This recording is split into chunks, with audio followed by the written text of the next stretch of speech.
is not just silliness. This is not just another latte. This is an essential, in-depth, intelligent coverage that helps you understand the election. What do you need to do? You need to go to the phone, pick it up, dial 888-376-9692, or take just a few minutes to go to wnyc.org and make your pledge now. It doesn't cost much, and if you give a little, here's what you can get. I'm Dan Pashman from the Sporkful Food Podcast at WNYC. If you're like me, you eat lunch. You look forward to lunch. So when your lunch is bad, it can really ruin your whole day. But what if I told you there's a way to keep your lunch fresh, save money, and support WNYC in the process? This dream can be your reality with the WNYC Lunch Tote. It's a perfectly engineered lunch vessel, big enough for a big meal but small enough to fit in your backpack. It's insulated but not bulky. It has a side pocket just the right size for your water bottle. Plus, it has a clasp handle so you can clip it onto your bike, your bag, or even to your belt for a striking fashion statement. And it can be yours now when you become a sustaining member of WNYC at just $5 a month. You spend more than that buying lunch every day. The WNYC Lunch Tote makes bringing lunch from home convenient and cool. So please, become a sustaining member today. Your lunch will thank you, and so will we. Here's what to do. What you do is you go to the phone, you pick it up, you dial 888-376-9692, or you go to wnyc.org and you make a pledge. As Dan says, it's just $5 a month to be a sustainer, $60.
You're listening to Uptown Radio. It's February 26th. I'm Henriette Shakar. And I'm Osa Secker. There's outrage in the Asian American community over the conviction of former police officer Peter Liang, and some are trying to transform that anger into votes. To turn this lack of respect into a movement, we must register thousands and thousands of Asian Americans to vote. A Manhattan elementary school needs money to keep its pre-K open, but some education advocates say the private charter shouldn't get city funding without city oversight. The issue with privatization, the issue with charters is just that there is no accountability. And with Super Tuesday looming, we look ahead to the most important night of this contentious campaign season. The real question for Rubio and Cruz is, can one of them become the clear alternative to Donald Trump? All that and more on Uptown Radio. But first, the news. Lakshmi Singh. In yet another unexpected turn this presidential campaign season, New Jersey Governor Chris Christie is endorsing Donald Trump. As NPR's Jessica Taylor reports, Christie is reversing course on his assessment of Trump, someone he had previously described as the wrong person to be president. Chris Christie was ready to let bygones be bygones as he introduced Trump ahead of his rally in Fort Worth. Texas, I'm here today to proudly say I endorse Donald Trump for president of the United States. Christie's support comes less than 2 weeks after he ended his own candidacy following a disappointing finish in the New Hampshire primary. Christie had savaged Marco Rubio during a seminal Granite State debate. And now, with the Florida senator surging against Trump after last night's debate, Christie's endorsement was perfectly timed to blunt momentum for Rubio. Christie and Trump haven't always been bosom buddies, though. During the campaign, Christie had questioned Trump's temperament, while Trump had hit Christie over scandals in his administration. Jessica Taylor, NPR News, Washington. Senator Marco Rubio is not letting up on his verbal assault of Donald Trump. At a rally in Oklahoma City today, Rubio took some jabs at Trump's demeanor at last night's debate in Houston. He calls the celebrity mogul a con artist, saying Trump has spent his whole career sticking it to the little people. Rubio says he's the only real option for ensuring the Democrats don't hang on to the White House. We cannot win if we're fighting against each other. I am the only one left in this race that can bring us together as a party.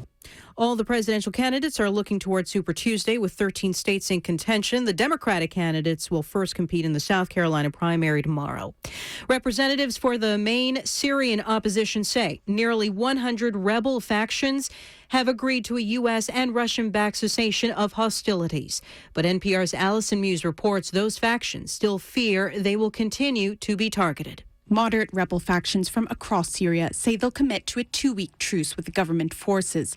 President Bashar al-Assad's Russian allies are due to work with the U.S. on a map of areas held by those moderate groups. But several rebel representatives tell NPR they fear they and the communities around them may still come under fire.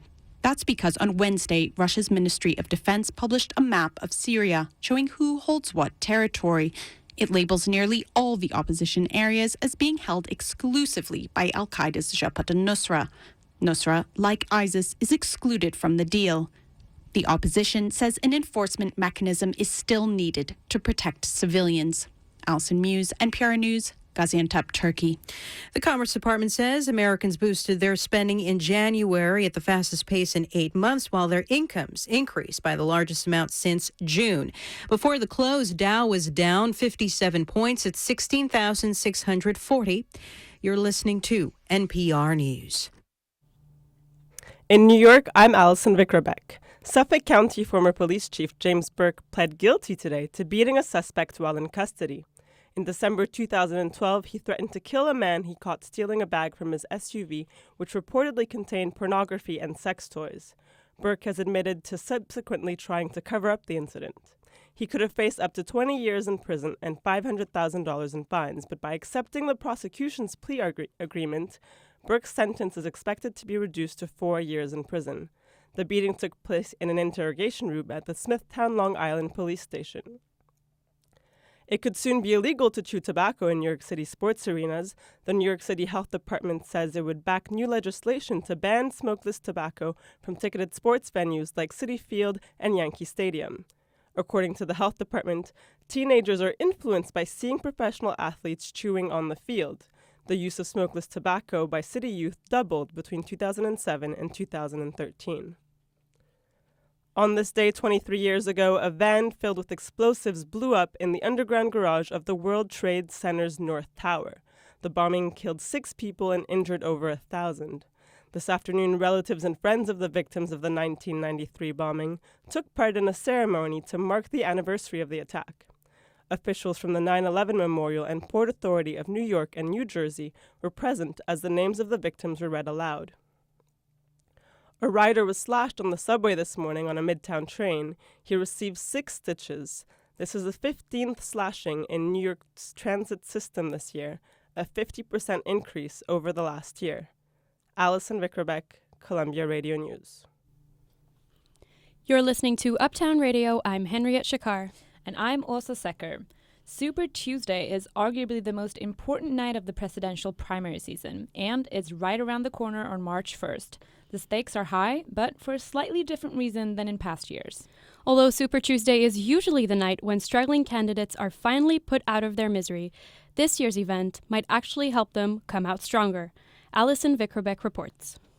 Delegates from 11 states. That's what's at stake this Super Tuesday. Here's Ted Cruz reminding his supporters of this fact at a rally. Alabama, Alaska, Arkansas, Georgia, Massachusetts, Minnesota, Oklahoma, Tennessee, Vermont, Virginia, and the great state of Texas.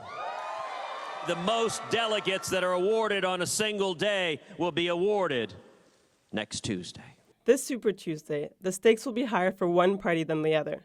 That's what Don Green, a political science professor at Columbia University, says. It's certainly very, very important again this year, but much more so on the Republican side than on the Democratic side. Green says this period in the campaign is particularly important because it's when candidates who aren't doing well will usually drop out. It's a turning point for a variety of reasons, one being that this is the point where candidates usually run out of money. If they don't do well on Super Tuesday, usually their campaign staff abandons them and encourages them to suspend their campaigners. But Kasich, Rubio, and Cruz's campaigns have all hinted that they will stay in the race until at least mid-March. This time around, even candidates who aren't in the lead are going to stay put. The ones that are there now are kind of digging in their heels. Adam Probolski is the CEO of Probolski Research, an opinion research and strategy firm. He says that despite Donald Trump's lead in the polls, the race isn't over for the other candidates.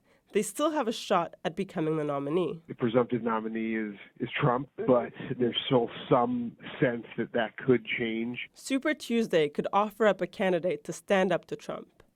David Lublin is a professor of government in the School of Public Affairs at American University. He says it'll likely be Rubio or Cruz. The real question for Rubio and Cruz is, can one of them become the clear alternative to Donald Trump? Or it could be neither. What does remain a possibility is that none of these people will get a majority of delegates. If that happens, Lublin says a candidate who's perceived as unlikely like Kasich could find himself in a position of leverage at the convention. And if he plays his cards right, he could even get the nomination. It would be an uphill battle, but not impossible. That's why so much is at stake this Super Tuesday. Eli Neckmanny is the New York City regional chairman for the New York Federation of College Republicans. He knows this Super Tuesday is different from previous elections. No candidate has truly captured and galvanized a majority of the electorate.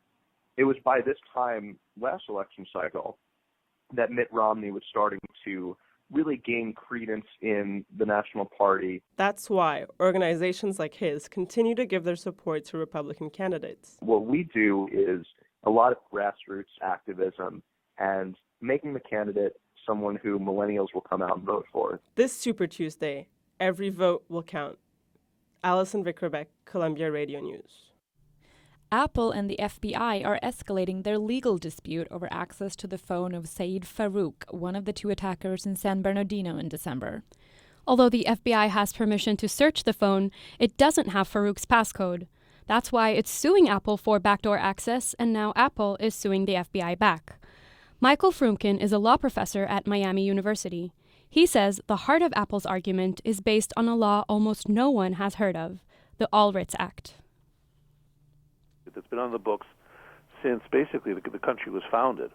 The framers were concerned that they needed to give courts the permission to issue miscellaneous writs, that's orders to people to do things, in aid of their jurisdiction. And that's how it sat for quite a long time, until in the 1970s, the Supreme Court, over some pretty bitter dissents, expanded that power to include the power to aid law enforcement. The heart of Apple's case here is that their situation is very different from that 1977 precedent, because they said it would take something between 12 and 40 engineering man-weeks to do what the government wants.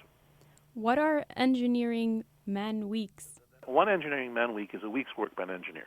Sorry about the sexism, but that's what we call it. And I think Apple has a pretty good case on the facts there, because if their factual claims hold up after being tested in court, that it's really this much work, that's pretty burdensome. It's certainly much more burdensome than what the Supreme Court approved before. One rather recherché constitutional claim is that the All Writs Act, as applied here, is unconstitutional because it violates, believe it or not, the 13th Amendment.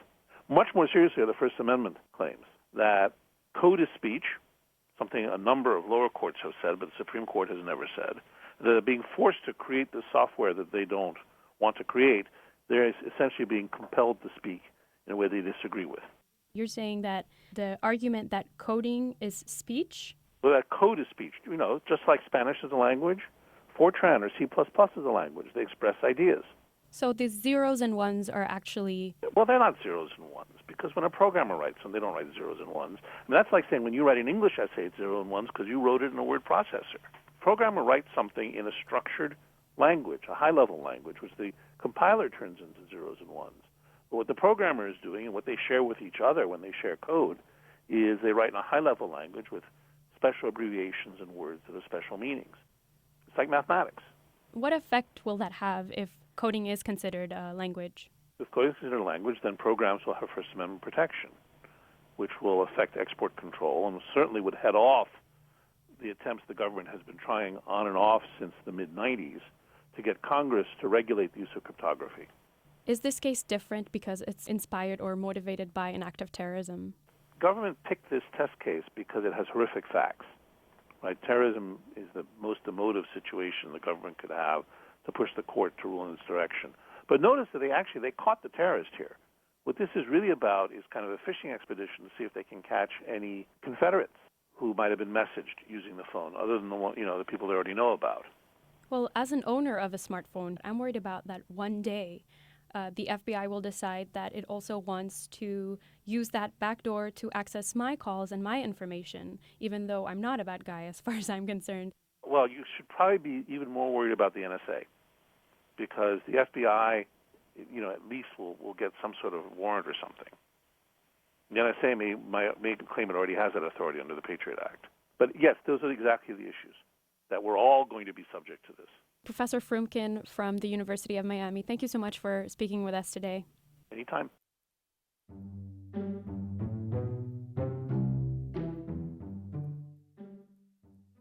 Thousands of Asian Americans nationwide turned in protest Saturday after Peter Liang was convicted of manslaughter.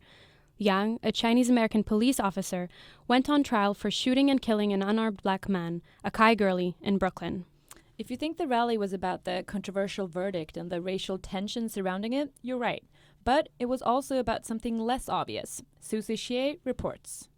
A cry fills downtown Brooklyn as thousands of Asian Americans gather in Cadman Park Plaza. 不做体制羊 means no scapegoat in Chinese. As the crowd voices its outrage over Liang's conviction, speakers at the rally remind them something can be done about it, not in the courtroom, but in the voting booth. To turn this emotion, to turn this frustration, to turn this lack of respect into a movement, we must register thousands and thousands of Asian Americans to vote. That was New York City Councilman Mark Traeger. His district in Brooklyn has seen an influx of Asians in the past decade.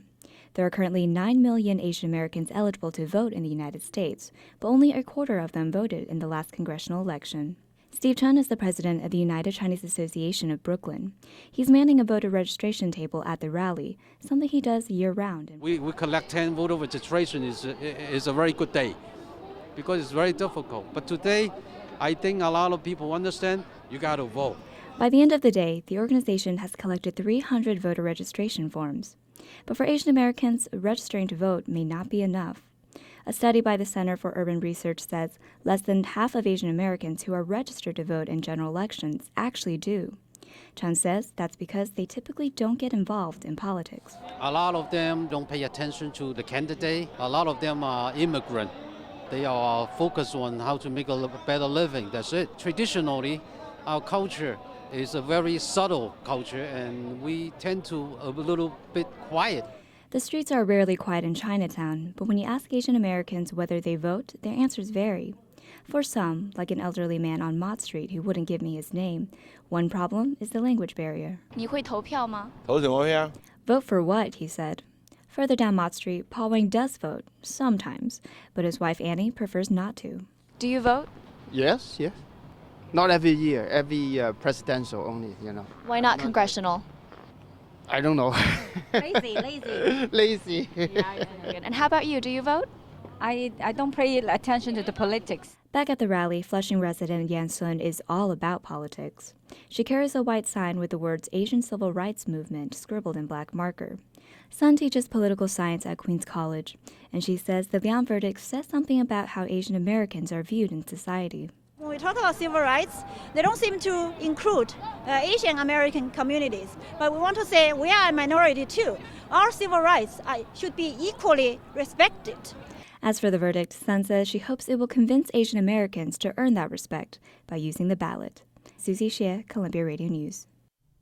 New Yorkers may soon be paying more attention to how much salt they eat at restaurants. A new law requiring large chains to label food with high salt content will go into effect this spring. Reporter Nina Agarwal has more. At a Panera Bread in Midtown on Friday morning, customers were picking up coffee, pastries, and breakfast sandwiches as they headed into buildings nearby. They didn't know about the new law, but Stacy Jean Philippe and Ryan Cirkira thought it sounded like a pretty good idea. That should happen. That's definitely important for people that have high blood pressure and other conditions. I feel like they should, mainly because, I stay on a diet, and I have to know. The warning label is in the shape of a black and white triangle with a picture of a salt shaker on it. It's supposed to let consumers know which menu items have more than 2,300 milligrams of sodium, the recommended daily limit. Tony Corley is the kitchen manager at an Applebee's in Times Square. He said his restaurant started putting the new labels on menus last fall. We always try to be preemptive. Personally, though, he says he doesn't need a warning. Salt is already a black man's enemy, so I don't need no sign for that. But advocates in favor of the new labels hope they will reduce salt consumption. Most of the sodium that Americans consume comes from food where the sodium has already been added. Clearly, the chain restaurants, they're delivering a lot of the sodium to Americans. That's Jim O'Hara, Director of Health Promotion Policy at the Center for Science in the Public Interest. The consumption of excess salt leads to high blood pressure, and high blood pressure is a known risk factor for heart disease and stroke. Even if the label doesn't change behaviors right away, O'Hara says it will still serve an important purpose. It gives consumers the information to make informed choices. If you eat that single dish, you've already consumed as much sodium as you should in a day. O'Hara also says the new law will give restaurants an incentive to change, like by cutting down the amount of salt on their menus. For now, New Yorkers can still enjoy the salty treats they love in blissful ignorance. The city won't begin enforcing the new law with fines until March 1st. Nina Agarwal, Columbia Radio News. Moving to a new country is often thought of as an adventure. But when you move to a different country and do your job in another language, it can also be pretty disorienting, particularly if that job is as a reporter. Adele Humbert tells us about the ups and downs of doing such a complex job in one's second language.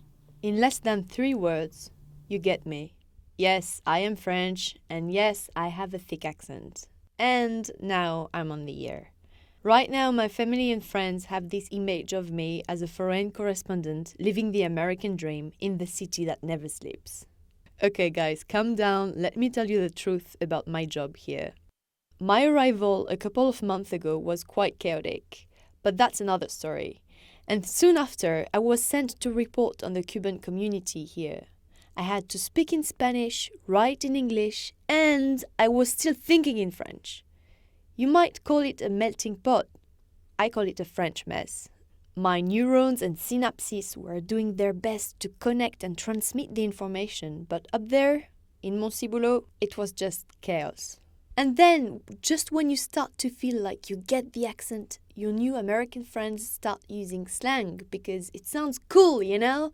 And your English suddenly sounds very cheesy. So I developed my own strategies to face this new language challenge. In the morning, I face the mirror in the bathroom and repeat sentences I caught on a newscast on the radio, trying to mime the host. The other day, I was at an editorial meeting. All the team was there. Imagine about 20 journalists talking about very serious stuff, brainstorming about the day's stories, about Zika virus, and I pronounce slut for slot. Very embarrassing, I know. That's why I now use pronunciation websites, where robots, which sound like Darth Vader, try to teach me English. I am not complaining. I knew this experience would be challenging, but I couldn't imagine it would be so tiring. By the end of the day, you will probably hear some French words in the middle of my sentences, just because I can't find the words in English anymore. And the funniest thing is that my friends and my family who are listening to this right now will tell me, "Oh, you have a great British accent." And my American friends will say, "Adele, your French accent is so cute." Bon, I don't pretend to be British or cute, but whatever my English sounds like, I am now covering immigration issues in New York City. And language barriers is definitely one of them. Donc, voilà. And you know what? I've been talking for 3 minutes, and you listened to me, and you understood me. Well, at least I hope you did. But no matter what, I am on air. Et ça n'a pas de prix. That's priceless. Adèle Humbert lives in New York, where she's still practicing her English and still thinking in French.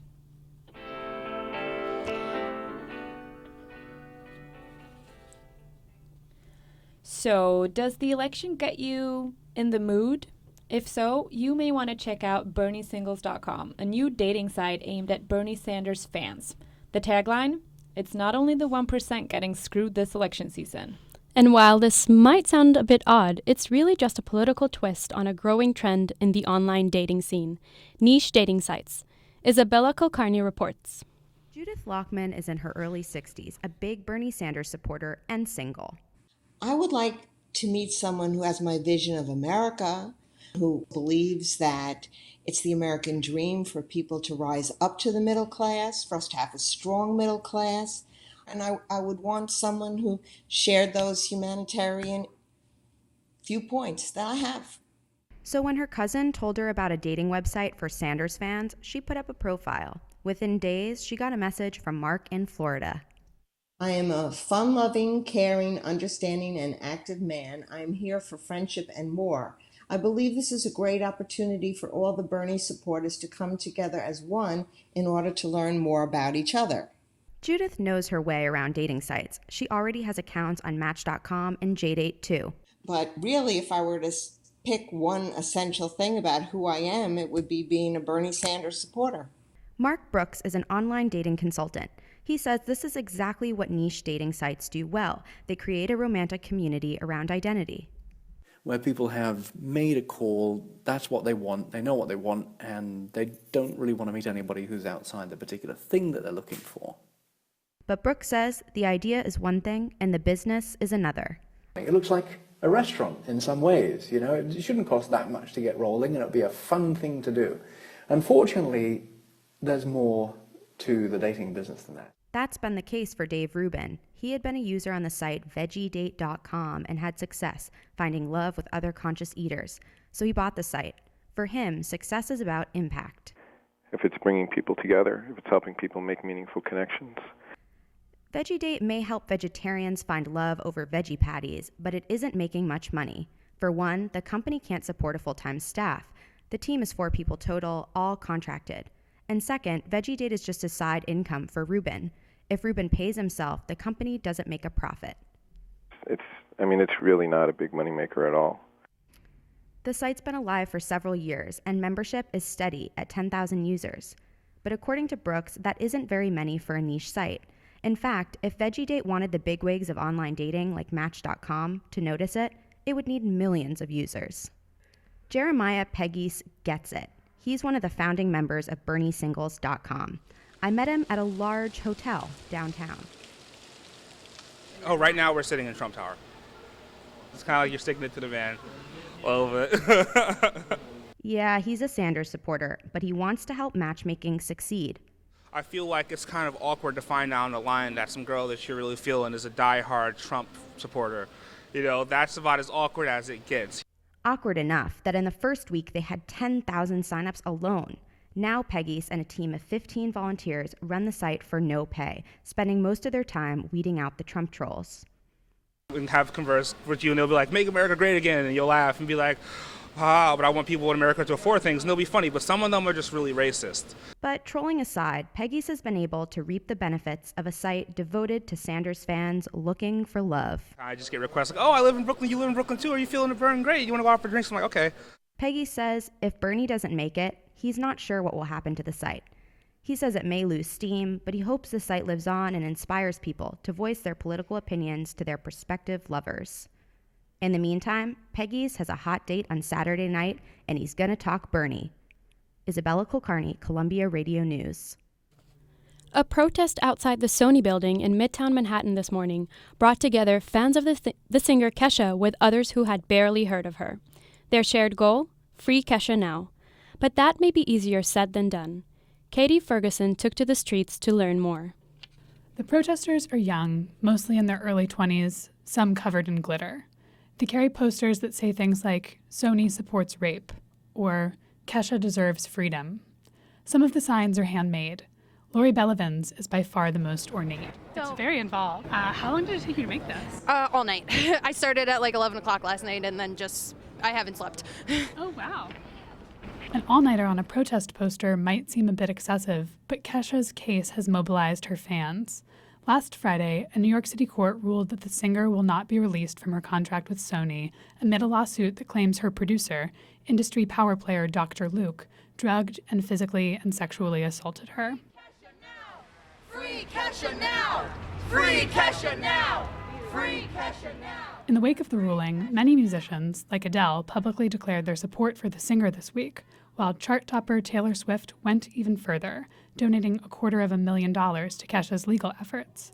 Today, the supporters outside Sony are mostly longtime fans of the singer, like Artie Davis. I've been a fan of Kesha since about 2009, 2010, and right now we're here to set her free, hopefully get her out of a destructive working environment. Sean Flynn is also a fan, and he's especially bothered by the way the court and Sony have treated Kesha, as their legal possession, not as a woman being forced to work alongside her alleged abuser. It's messed up that they treat her like a stock portfolio. You know, they talk about their investment in her. She's more than that. She's a human being and she deserves respect, and it's really that simple. But the protest didn't just attract the singer's fans. So are you a fan of Kesha? So I would probably not have been able to name a Kesha song before last week. Jessie Loesch, a teacher and actress who works with young girls, wants to send a message to her students. The girls that I work with, we're talking about empowerment and ownership. And for me, she's a woman representing all of us. And sometimes when our voices are silent, we need everyone else to stand up and be a voice for us. Dr. Luke is really whack. Kesha needs her freedom back. Dr. Luke is really whack. Kesha needs her freedom back. But however well-intentioned the protest in front of the Sony building, Kesha's future looks muddled at best. Cassandra Spangler, a music attorney, said that given the few unappealing legal options that remain, appeal, record with Dr. Luke, or don't record at all, enough public pressure might force Sony's hand. I think if there's enough of a public outcry, Sony might say, well, you know, it's in our best interest to sort of try to take care of this in a way that makes the public happy. And the noise from fans and celebrities alike might make a difference there. You have a lot of fans speaking out, and you also have a lot of other female artists who have stepped up since this has happened to show support for her. Only time will tell if all these protests will put enough pressure on Sony, but for now, the battle for hearts and minds wages on. Katie Ferguson, Columbia Radio News. You're listening to Uptown Radio. There's more to come. Stay with us.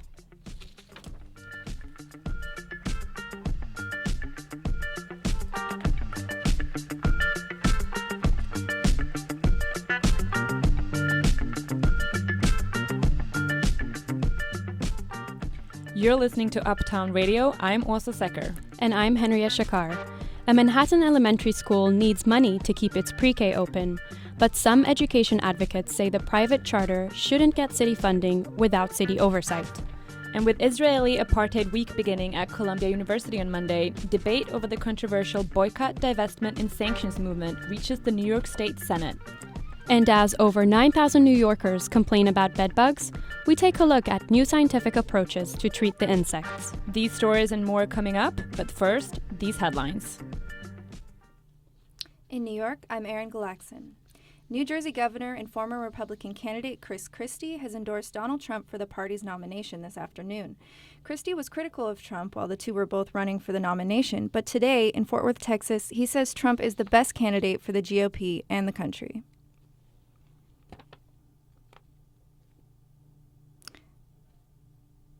Next September is Donald Trump. This endorsement comes just after the last Republican debate before Super Tuesday, on March 1st, when 12 U.S. states, including big ones like Texas, will hold their primary elections. The Centers for Disease Control and Prevention announced today that 9 cases of Zika infections have been confirmed in pregnant women in the United States. The virus causes only mild illness in most people, but has been linked to a birth defect which causes babies to be born with unusually small heads. This condition, called microcephaly, can cause brain damage.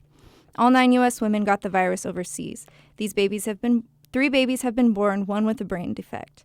The CDC says today it is investigating 10 more potential cases of pregnant travelers with Zika. The man who opened fire on a factory in central Kansas, killing 3 and wounding 15, has been identified as 38-year-old Cedric Ford. Ford, who died in a shootout with police officers, had been fired from the factory and served a restraining order, which authorities say may have set off the attack at Excel Industries in Heston. Today in Iran, eligible voters cast their ballots for a say in their country's next supreme leader. Isabella Kulkarni has more on what is at stake. In Tehran, voters came out in droves to cast their ballot for a new president. So many, in fact, that voting took place over 3 extra hours. The outcome of the election will determine 2 things: a new parliament and a new clerical body, who will, in turn, decide the country's 3rd supreme leader. The current leader, Ayatollah Ali Khamenei, is 76. Some of the other prominent candidates in today's election include current President Hassan Rouhani and former President Hashemi Rafsanjani. Isabella Kulkarni, Columbia Radio News. B&H Photo and Electronics in New York has been accused of treating minority warehouse workers unfairly, including forcing Latino employees to use a separate bathroom, according to a U.S. Labor Department lawsuit that was filed Thursday. The store is also accused of not giving female employees at its Brooklyn warehouse a separate restroom or changing facility and for discriminating against Black and Asian job seekers. The store has been under investigation since 2013 by the Department of Labor, which found that more than half of the store's Hispanic workers earn significantly less than their white employees. The Department of Labor also found that more than 2,500 women were not hired because of their gender, and more than 6,000 Black and 750 Asian applicants were not hired because of their race. The 88th annual Oscars are Sunday. This is the 2nd year in a row that the awards show has been scrutinized because not a single person of color was nominated for an acting award. Comedian Chris Rock will host the show this weekend when the Academy decides who will take home the statue, which this year will actually be bronze for the first time. Erin Galaxon, Columbia Radio News. This is Uptown Radio. I'm Åsa Secker. And I'm Henriette Shakar. Heroin addiction has been a problem in the city for years, and it's only been getting worse, especially in Staten Island, where deaths from heroin overdoses have risen by almost 80% between 2011 and 2014. That year, 41 people died from heroin overdose.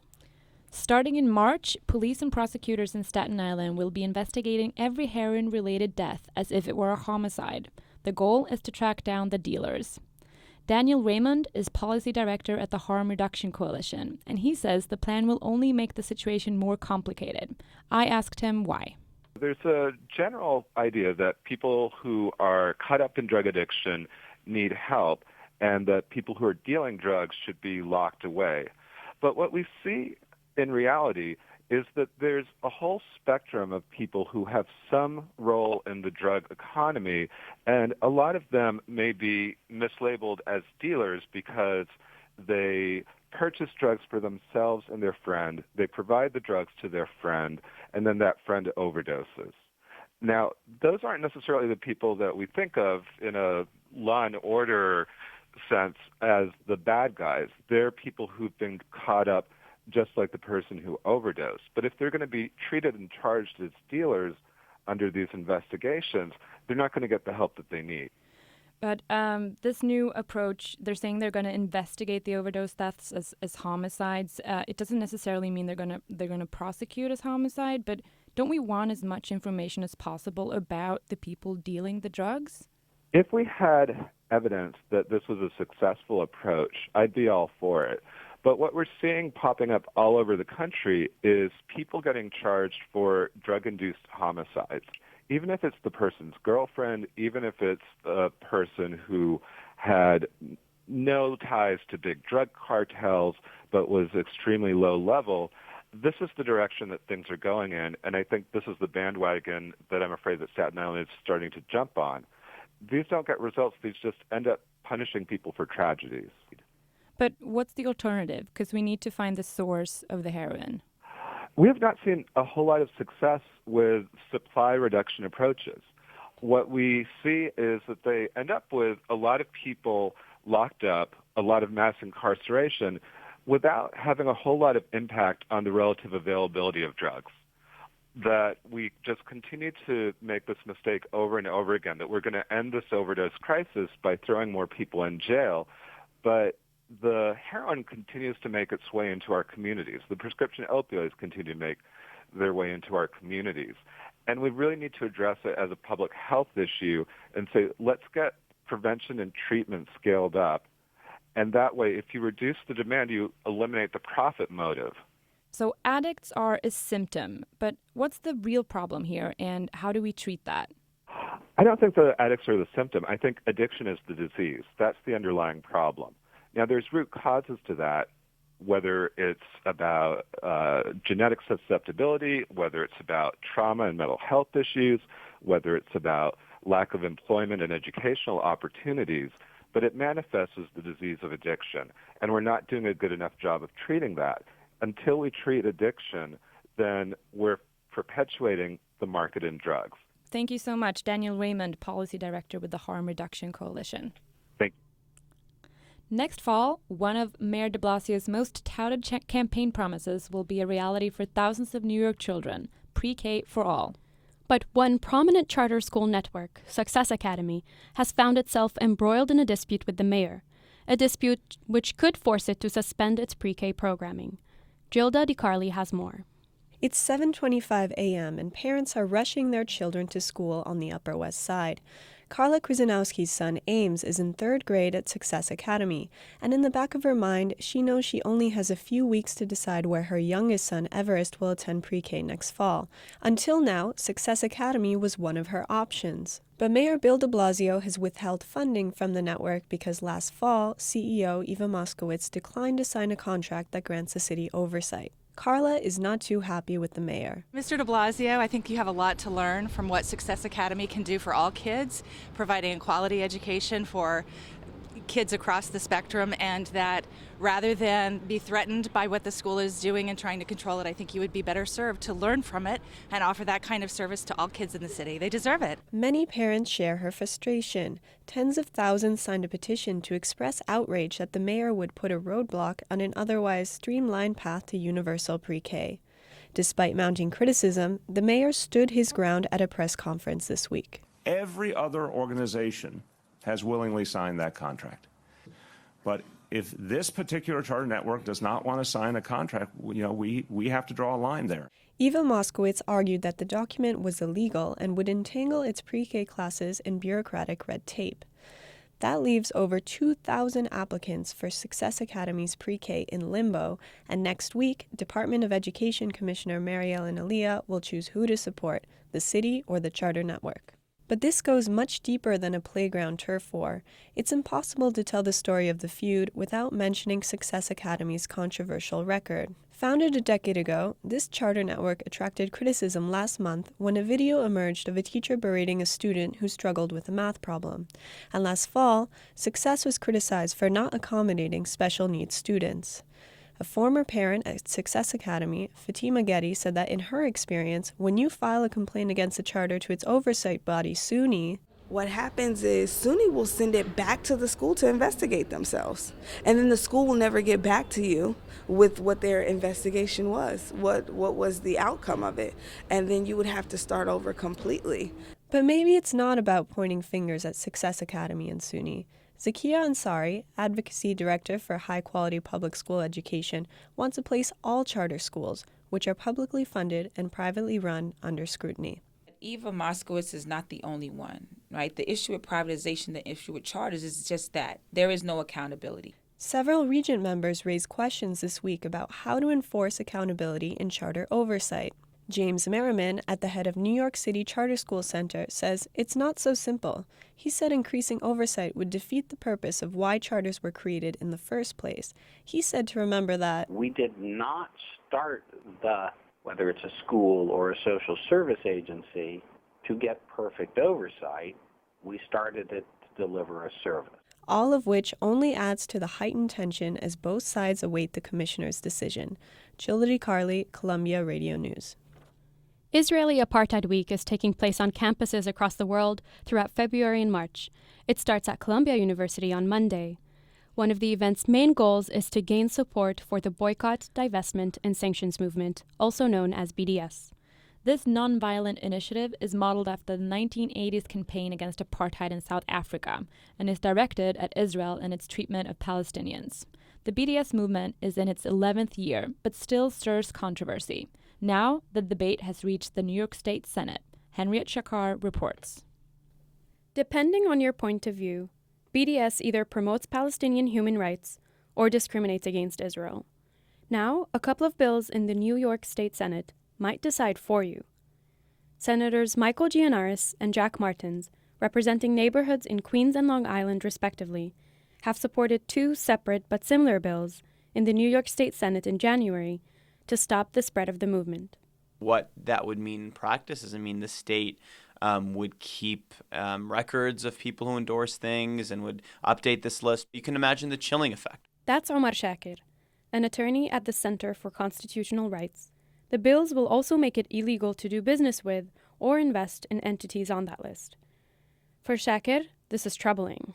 Many people will be afraid to sign petitions, attend group meetings, endorse boycott, divestment, and sanctions if they feel it could come at the expense of their professional, career, personal interactions and relationships. The legislation comes as the boycott, divestment, and sanctions movement gains traction in the U.S. and worldwide.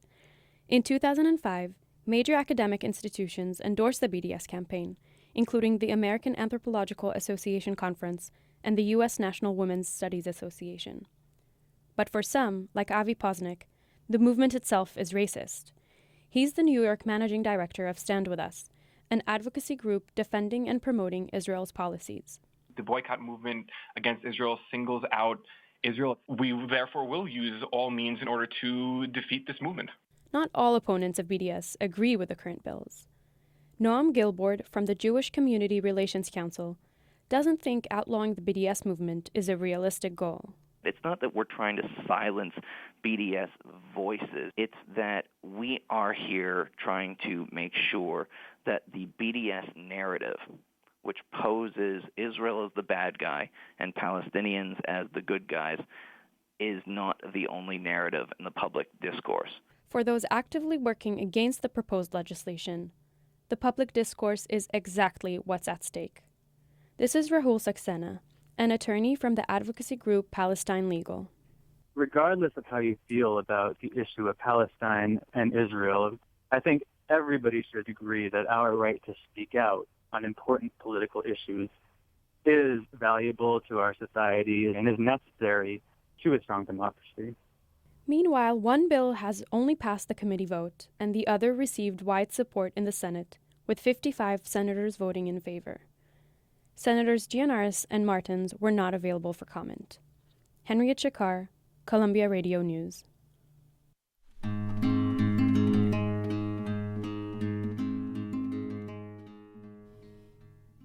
Last year, more than 9,000 New Yorkers called 311 to complain about bedbugs.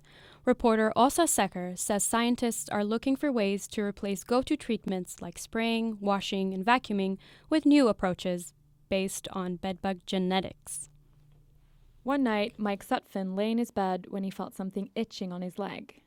He lifted the covers and saw 2 bugs crawling up his knee.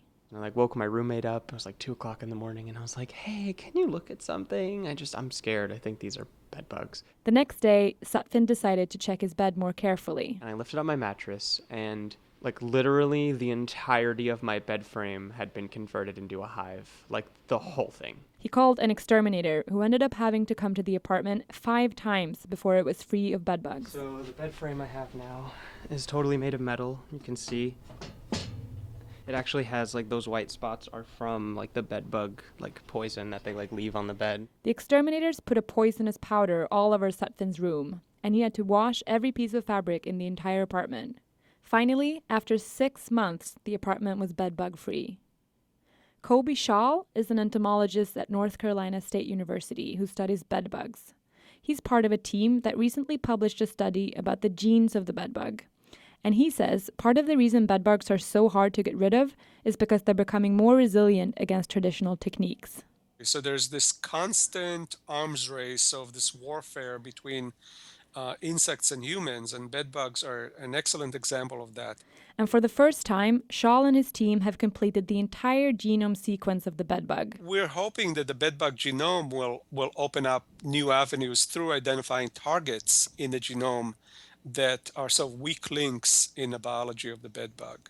When researchers, for example, want to find out exactly what it is that bedbugs smell when they try to find humans, the genome can help them out by telling them which receptors are expressed in the bedbug's antenna.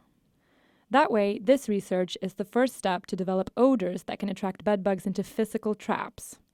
And a physical trap is exactly what Dr. Miriam Rafailovich and Harry Shanha are working on in their lab at Stony Brook University on Long Island.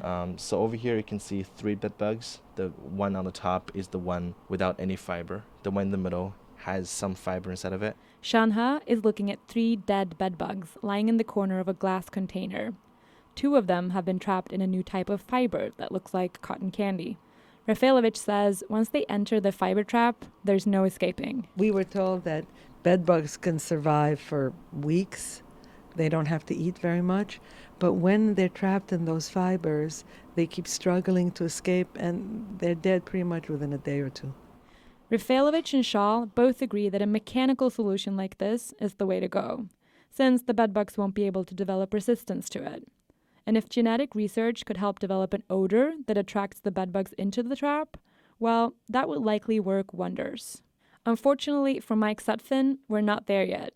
And even though it's been over a year, the trauma of the bedbugs is still fresh. Still, I'll go to sleep sometimes, and if I feel something on my leg, I check all my pillows, I check all my sheets, I check the mattress, I check my dog, I just make sure there's nothing out there. And still, literally that happened a week ago. Shaw says we're probably never going to be able to eradicate the bedbugs completely, but scientists say there will at least be better traps to keep them out of our beds.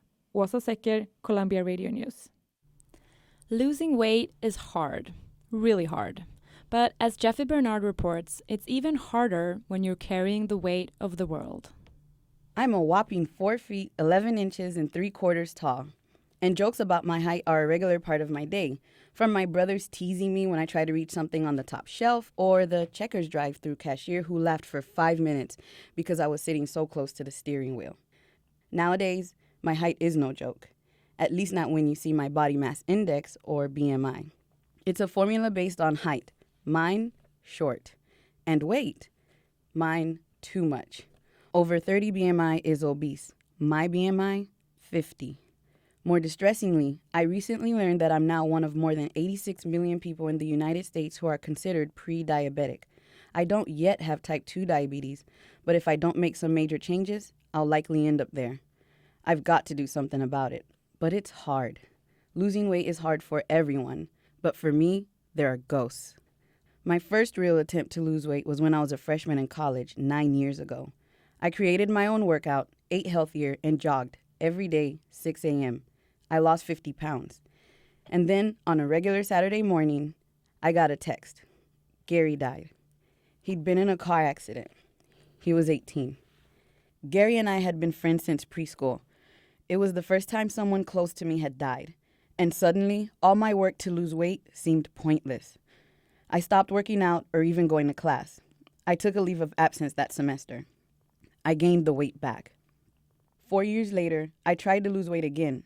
But this time, it was more fun, all thanks to Jessica.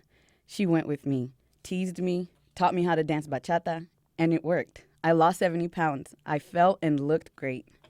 But then, another text. Did you hear about Jessica? She died. A car accident. She may have fallen asleep at the wheel. I felt guilty and responsible. Nothing made sense to me. To cope, I ate and slept and ate. Sweets mostly. And pretty soon, I gained all the weight back. Now, I have to try again. Losing weight is as hard as it ever was. Plus, now it's scary. Not just because it's daunting, but also my friends. What if something bad happens? Am I cursed? Were they? It's on my mind when I'm at the nutritionist, showing off my eating healthy all week. I'm doing it. She takes my blood pressure and weight while I try to convince her and me that I'm doing everything I can. And doing it means I've changed my mindset. I know that reaching for my goals can't be taken away by another tragedy. Not this time. So, it's not about my health. I'm telling my loved ones, Stay safe out there. I have some work to do. Wish me luck. Jeffy Bernard recorded this while standing on a treadmill.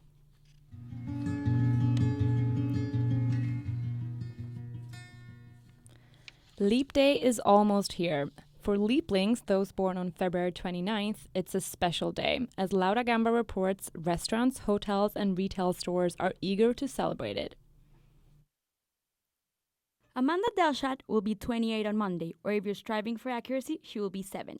She felt special because she was born on a leap day, but later it became more of an irritation.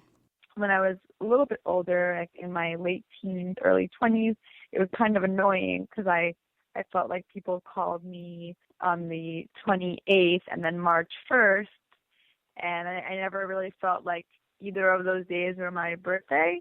Even Facebook gets it wrong. So Facebook, actually, I'm able to put in February 29th, but Facebook will tell everybody that on February 28th is my birthday. The bad thing is that they can only celebrate their birthdays every 1,460 days. But the good thing is that this year they will be able to enjoy some discounts. Is that really a thing? It is a thing. Leaplings, that's what some people who are born on February 29th call themselves, will have good sales, hotel discounts, and free meals. What's going to happen is on the 29th of February. Hapur is a manager of Pizza Hut at Penn Station. He says leap babies just have to show their IDs. Anybody that was born on a leap year will this year get a free personal pan pizza. But there is a catch. I'm 56 years old, but it's my 14th birthday. So we say 14 at 56. Ronald Don is the co-founder of the Honor Society of Leap Year Day Babies, a club where leaplings meet. Many leap day babies, their ID will say February 28 or March 1st because the DMV computer system didn't recognize leap day and they were forced to put the wrong birth date on their driver's license. On Leap Day, Dawn will read a couple of leap year books at her grandson Calvin's elementary school. I'm going to be reading books to the children and their families. Leap discounts are not limited for leaplings. JetBlue has discounts for people who fly on Monday, and Naeli, Krispy Kreme's manager, says if you pass by Penn Station, you can get a lot of donuts. For Leap Day, we're having is buy 1 dozen glaze and get a dozen original glaze for $2.29. And maybe calories won't count either. Laura Gamba, Columbia Radio News. Ever since George Harrison played sitar on the Beatles song Norwegian Wood, Indian classical music has had fans in the United States. Now, a group of musicians that call themselves the Brooklyn Raga Massive is mashing up traditional Indian music with other musical styles. Amina Level reports. Pioneer Works is a 3-story warehouse on a dead-end street in Red Hook.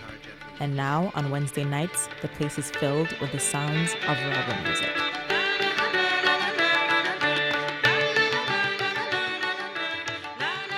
These half a dozen musicians are part of a group that calls itself the Brooklyn Raga Massive. Raga is a key part of traditional northern Indian classical music. It relies heavily on sitars, tabla drums, bamboo flutes, and a type of singing that is less about words and more about vocalization.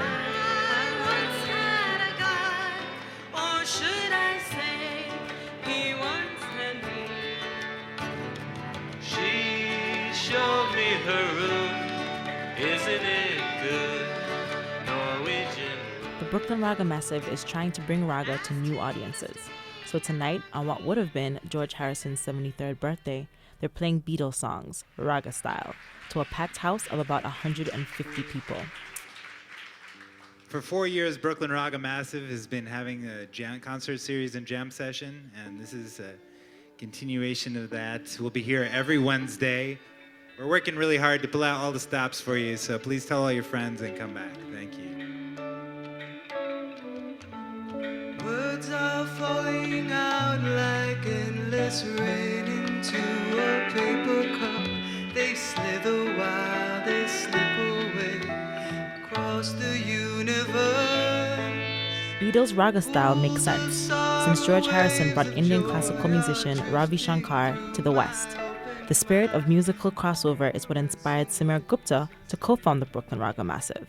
He loves things like this, where they are mixing electric guitars with sitars. It's not like two separate colors put together, it's actually like one new color that's made. And that to me is what I feel like with Ravi Shankar and George Harrison. I like their collaborative spirit. To me, it comes out very beautifully.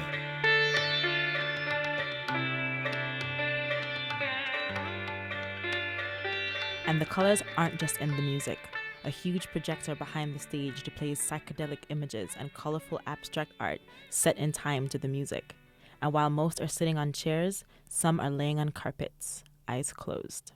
I've been following them for about a year now. Lowell Thomas has been following them from their early days in dive bars to venues like this. This is a very big leap from where they were just even 9 months ago. Gupta formed the Brooklyn Raga Massive because the classical Indian music scene felt fragmented. A lot of red tape and a lot of things to jump hoops and climb up things. We can bring you closer to something spiritual, but there's no Hindu, there's no Muslim, there's no those parts about it are no longer relevant, I think. And Raga Massive embraces that. Brooklyn Raga Massive residency continues on Wednesday nights at Pioneer Works. Mother Mary comes to me. Amina Lovell, Columbia Radio News. Speaking words of wisdom, let it be.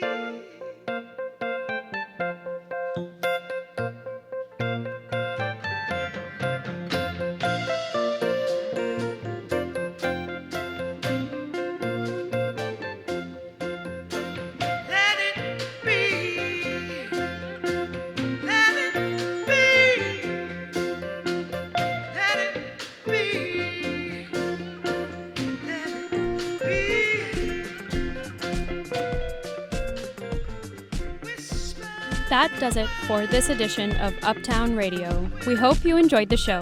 Our executive producer today was Shandukani Mulaudzi. Leading our staff of reporters were senior producers Daniel Rostas and Tyler Pratt. Director Jeffy Bernard coordinated our studio production with Elizabeth Brockway and Jakai Johnson. Our web team, Susie Shea and Gilda DeCarli, got this stream live to the web. Isabella Kulkarni produced the news. Senior editor Adrian Ma and assistant editor Oliver Arnoldi led our copy team. Our instructors, Carrie Donahue, Daniela Larcon, Sally Herships, and Matt Collette advised our staff. I'm Henriette Shakar. And I'm Osa Secker. Uptown Radio is live on Fridays at 4. Until next time, you can always find us at uptownradio.org. From all of us here at Uptown Radio, thanks for listening.